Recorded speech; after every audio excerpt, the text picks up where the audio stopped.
Hello anime fans, तो कैसे हो सभी। सो गाइस, इस वीडियो में मैं एक्सप्लेन करने वाला हूँ डॉक्टर स्टोन के थर्ड सीजन के सेकंड पार्ट के एपिसोड फर्स्ट की स्टोरी को। तो अब बढ़ते हैं हमारे एक्सप्लेनेशन की तरफ इस इंट्रो के बाद।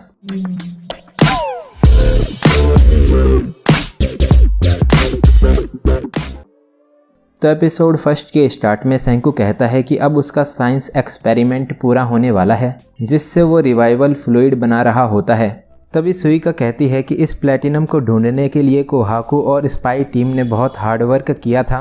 देन शैंकू कहता है कि अब उनके पास मिरेकल केव का वाटर है जो कि नाइट्रिक एसिड है। तभी जीन कहता है कि 3700 साल पहले वो सभी पेट्रीफाइड हो गए थे और अब दोबारा इस आइलैंड पर उनके सभी फ्रेंड्स पेट्रिफिकेशन बीम से पेट्रीफाइड हो गए हैं। तो शैंकू कहता है कि अब वो जिसे चाहे उसे अनपेट्रीफाइड कर सकते हैं, इसीलिए ह्यूमैनिटी का रिवाइवल अब गारंटीड है और अब किंगडम ऑफ साइंस के काउंटर अटैक का टाइम है। उसके बाद जीन कहता है कि अब उनके पास नाइट्रिक एसिड है, इसीलिए शैंकू को अब गन पाउडर बनाने के बारे में सोचना चाहिए, जिससे वो बहुत सी गन्स बना सके। तो शैंकू कहता है कि वो बहुत ज़्यादा गन पाउडर नहीं बना पाएंगे, पर शायद वो इन इक्विपमेंट्स की मदद से थोड़े अमाउंट में गन पाउडर बना लेंगे और इसके लिए उन्हें कुछ टाइम तक इंतजार करना पड़ेगा। तभी सोयुज पूछता है कि क्या वो कई महीनों तक इंतजार करने वाले हैं। फिर शैंकू कहता है कि वो ज़्यादा वेट नहीं करेंगे और वो स्ट्रेट इन वार के लिए जाएंगे और जैसे ही उनके पास अपने फ्रेंड्स को रिवाइव करने जितना रिवाइवल फ्लूइड होगा, वैसे ही वो अपने फ्रेंड्स को रिवाइव करेंगे। फिर सबसे पहले वो काशेकी को सेव करेंगे, जो कि उनका गॉड टियर क्राफ्ट्समैन है,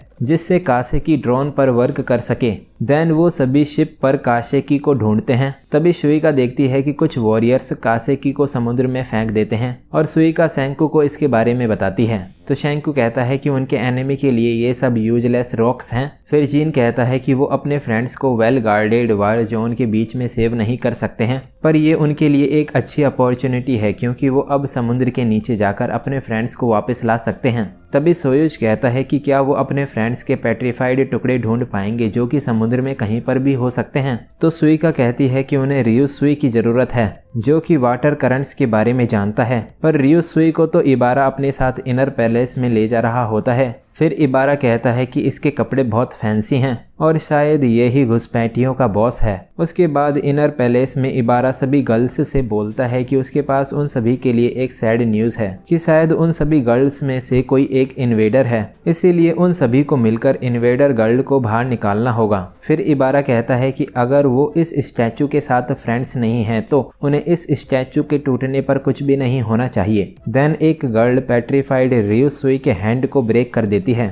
तभी कोहाकू इबारा पर अटैक करने वाली होती है तो अमारिलिस उसे रोकती है और गिनोरो कहता है कि पेट्रीफाइड रियुसुई को तोड़ने से वो मरेगा नहीं, इसीलिए वो बाद में रियुसुई को रीबिल्ड करके उस पर रिवाइवल फ्लूइड डालकर उसे बचा लेंगे। तभी शैंकू कोहाकू से ईयर पीस की मदद से बात करता है और कहता है कि उन्हें अभी रियुसुई के बारे में चिंता नहीं करनी चाहिए। तो जीन पूछता है कि क्या शैंकू के पास कोई प्लान है। उसके बाद इबारा कोहाकू को रियुसुई के स्टैचू को हिट करने के लिए कहता है और ओआराशी कहता है कि क्या कोहाकू इंट्रूडर है। तभी कोहाकू रियुसुई के स्टैचू को कम्प्लीटली ब्रेक कर देती है और कहती है कि क्या अब किसी को उससे प्रॉब्लम है। तो वॉरियर कहता है कि नहीं, वो ठीक है। देन अमारिलिस और गिनरो वहां पर क्लीनिंग करने लगते हैं और कोहाकू कहती है कि उसने रियुसुई के स्टैचू को डिसअसेंबल कर दिया है क्योंकि यूजुरिया यहाँ पर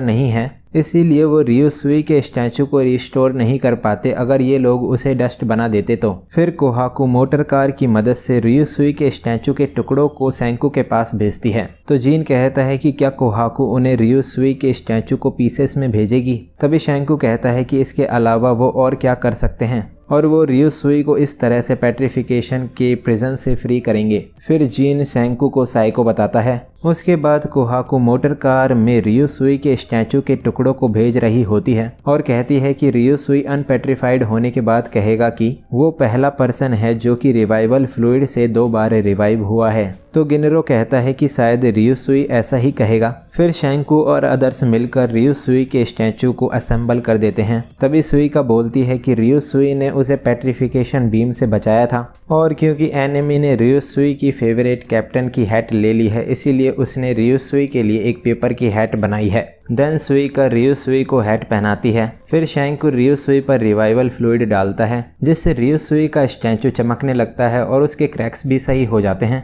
तो जीन पूछता है कि पहले तो रिवाइवल फ्लूइड डालने पर स्टोन्स टूटकर गिरते थे।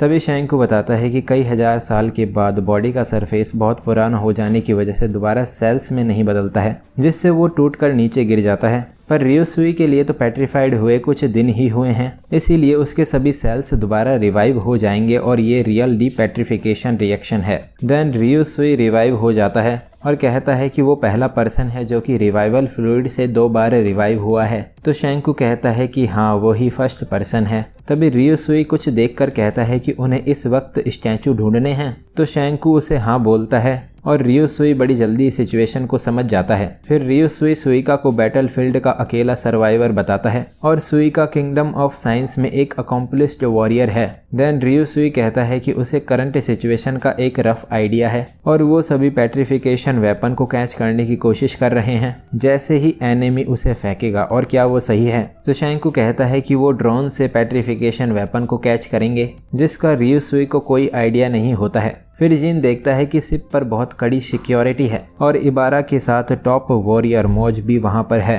तभी शैंकू कहता है कि एनिमी 10 बिलियन% सस्पिशियस है कि उनके बीच कोई घुसपैठिया है और अब वो और आगे नहीं जा सकते हैं। तो सोयोज कहता है कि क्या वो यहाँ पर लेट नाइट को नहीं आ सकते हैं। तभी शैंकू कहता है कि उन्हें समुद्र के फ्लोर पर स्टैचूज सर्च करने के लिए डे लाइट की जरूरत होगी। फिर रियोसुई कहता है कि उन्हें अभी डाइव करनी होगी। तभी रियोसुई और सोयोज समुद्र में कूद जाते हैं, पर वो दोनों पानी के अंदर बहुत ज्यादा देर तक अपनी सांस नहीं रोक पाते हैं और वो दोनों बाहर आ जाते हैं। तो शैंकू ऑक्सीजन टैंक बनाने का कहता है। उसके बाद शैंकू लैब कार के पार्ट्स से 2 पाइप लेता है जिससे वो टैंक्स बनाने में इस्तेमाल करेगा। फिर सोयूज पाइप के ऊपर एक कैप लगा देता है और शैंकू उन्हें वेल्डिंग की मदद से जोड़ता है। तभी रियोसुई पूछता है कि क्या ये टैंक्स एयर के प्रेशर को सह पाएंगे। तो शैंकू बोलता है कि उसने ये पहले ट्राई कर रखा है और ये टैंक्स 100 एटमॉस्फेयर प्रेशर को सह सकते हैं, पर 1 महीने के बाद उसके टैंक्स एक्सप्लोड हो गए थे। देन जीन कहता है कि शैंकू की हॉबी रॉकेट इंजन बनाने की है।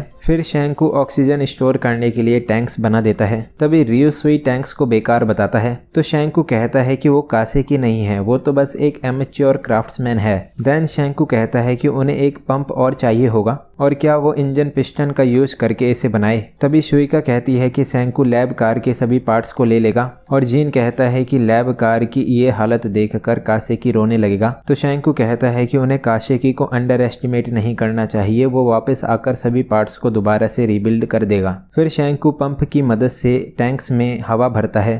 तभी जीन को इस एक्सपेरिमेंट से एक बैड फीलिंग आ रही होती है। देन 2 एटमॉस्फेरिक प्रेशर पर पंप करना आसान होता है, पर उसके बाद 10 एटमॉस्फेरिक प्रेशर पर पंप करना मुश्किल होता है। फिर 50 एटमॉस्फेरिक प्रेशर पर पंप करने के लिए उन सभी को बहुत मेहनत करनी पड़ती है। तभी शैंकू कहता है कि एयर को स्टोर करने का मतलब है कि हीट को भी स्टोर करना, इसीलिए शैंकू सुइका से टैंक पर पानी डालकर उसे ठंडा करने का कहता है। देन जीन पूछता है कि उन्हें कब तक ऐसे लटके रहना पड़ेगा। तो शैंकू कहता है कि लगभग 5 घंटे उन्हें एक टैंक के लिए ऐसे रहना होगा। उसके 10 घंटे बाद एयर पंप एक्सप्लोड हो जाता है, पर टैंक को कुछ भी नहीं होता है। तभी शैंकू कहता है कि उन्हें बस 2 टैंक्स ही चाहिए। फिर सोयुज और रियोसुई समुद्र में डाइव लगाते हैं। तो सोयुज सोचता है कि वो दोनों पानी के अंदर सांस ले रहे हैं। देन जीन पूछता है कि ये टैंक्स कितनी देर तक चलेंगे। तो शैंकू कहता है कि ये टैंक्स लगभग 10 मिनट तक चलेंगे। तभी जीन कहता है कि उन्होंने 10 घंटे की पंपिंग से इन टैंक्स में एयर भरी थी और सुइका बताती है कि पंप भी एक्सप्लोड हो गया था। और शैंकू कहता है कि ये उनके first and last oxygen tanks हैं,